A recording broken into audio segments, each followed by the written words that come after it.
Hello all. So ఈరోజైతే మనం paneer butter masala ఎలా చేసుకోవాలో చూసేద్దాం. ఇదైతే నా స్టైల్ అండి, చాలామంది డిఫరెంట్గా చేస్తారు.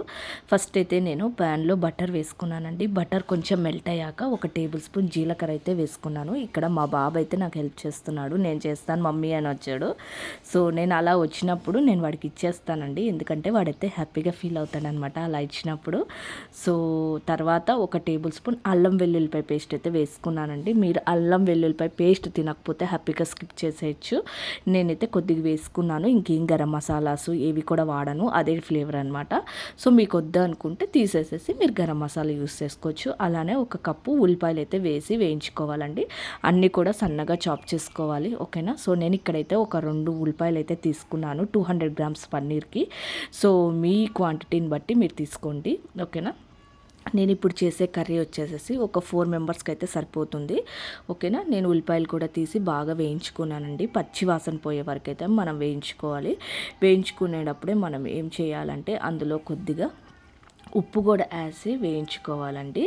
సో నేను ఇక్కడ ఉప్పు కూడా వేసాను. ఉప్పు కూడా వేసి వేగాక టమాటో ప్యూరీ అయితే వేసుకున్నాను. సో నేనైతే టోటల్ ప్యూరీ అయితే చేయలేదండి, కొంచెం ఇందులో వేసి నేను కొంచెం పల్ప్గా వచ్చేటట్టయితే గ్రైండ్ చేసుకున్నాను అనమాట. సో ఇలా చేసుకుంటే టేస్ట్ కూడా బాగుంటుంది. అక్కడక్కడే టమాటో ఉల్లిపాయ తగులుతుంటే చాలా టేస్టీగా ఉంటుంది.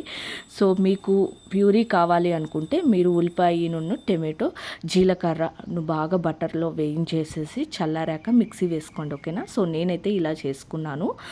ఇది కూడా చాలా టేస్ట్ వస్తుందండి, సేమ్ రెస్టారెంట్ టేస్ట్ అయితే ఉంటుంది. మీరు ఒక్కసారి అయితే ట్రై చేసి చూడండి. సో ఉప్పు వేసుకోవాలి. ఉప్పు కూడా వేసి వేగాక కొంచెం అందులో కారం అండి. నేను ఇక్కడ పచ్చిమిరపకాయలు కానీ ఎలాంటి బిర్యాల పొడి కానీ ఏది వాడలేదు. సో నేను ఇక్కడైతే కారం వేసుకున్నాను. ఈ కారం చాలా కారంగా ఉంటుంది, అందుకని నేను కారం వేసుకున్నాను. చెప్పాను కదా నేను ఈ గరం మసాలాలు వాడనని, అందుకని 1 టేబుల్ స్పూన్ ధనియాల పొడి అయితే వేసుకున్నాను అనమాట. సో ధనియాల పొడి కూడా వేసి బాగా వేయించుకోవాలండి, పచ్చి వాసన పోయే వరకు అయితే మొత్తం వేయించుకోవాలన్నమాట. సో వేయించుకున్నాక మనం 200 గ్రామ్స్ పన్నీర్ తీసుకొని ఇలా క్యూబ్స్గా కట్ చేసుకొని పన్నీర్ కూడా వేసి కొద్దిగా వాటర్ వేసి కొద్దిగా గ్రేవీ కన్సిస్టెన్సీ వచ్చేలాగా కొంచెం ఆయిల్ కూడా మనకు సైడ్ రిలీజ్ చేసేటప్పుడు అందులో 1 టేబుల్ స్పూన్ కస్తూరి మేతి, అలానే కొద్దిగా కరివేపాకు, కొత్తిమీర, కొద్దిగా ఫ్రెష్ క్రీమ్ అయితే వేసుకోండి. నేను ఇక్కడ క్యాప్సికమ్ కూడా యాడ్ చేశాను, ఇలా పొడవుగా తరుక్కొని. మీకు క్యాప్సికమ్ ఇష్టం లేకపోతే స్కిప్ చేసేయచ్చు, బట్ ఒక్క క్యాప్సికమ్ వేయండి, రియల్గా చెప్తున్నాను. రెస్టారెంట్ స్టైల్ టేస్ట్ అయితే వచ్చేస్తుంది మీకు, సేమ్ అలానే ఉంటుంది. మనం ఈజీగా ఇలా ఇంట్లోనే చేసుకోవచ్చండి. ఇది చపాతీ అన్నంలో కూడా చాలా బాగుంటుంది. చపాతీ ఒక్కటే కాదు, ఏదైనా మనం జీరా రైస్ కానీ ప్లెయిన్ రైస్ చేసినా కూడా చాలా టేస్టీగా అయితే ఉంటుంది. సో నేను ఇక్కడ క్రీమ్ కూడా యాడ్ చేశానండి, ఫ్రెష్ క్రీమ్ అనమాట.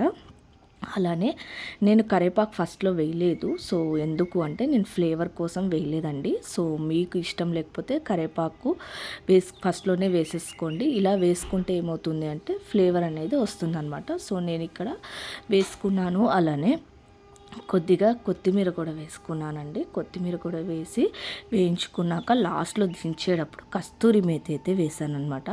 సో ఈ వేయడం వల్ల రియల్గా చెప్తున్నాను, ఎలాంటి గరం మసాలాలు కానీ ఎక్కువ మసాలాలు యూస్ చేసుకోకుండా ఇలా కంఫర్ట్గా పన్నీర్ బటర్ మసాలా అయితే మనం ఇంట్లోనే చేసుకోవచ్చు. మీరు కూడా ఒక్కసారి టేస్ట్ అయితే చూడండి, రియల్గా చెప్తున్నాను చాలా చాలా బాగుంది. సేమ్ రెస్టారెంట్లో ఎలా ఇస్తారు, ఇంకా రెస్టారెంట్లో కొంచెం మసాలాస్ యాడ్ చేస్తారండి. సో పొట్ట కూడా కొంచెం కంఫర్ట్గా ఉంటుంది తిన్నప్పుడు, బట్ ఇలా ఇంట్లోనే మనం ఇలా చేసుకుంటే రియల్గా చెప్తున్నా చాలా చాలా టేస్టీగా ఉంది.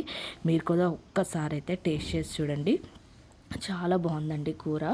సో నేనైతే నిన్న రాత్రి డిన్నర్లోకి చేశాను, ఇప్పుడైతే నేను అప్లోడ్ చేస్తున్నాను. ఒకసారి ట్రై చేసి చూడండి, మీరే చెప్తారు, ఓకేనా.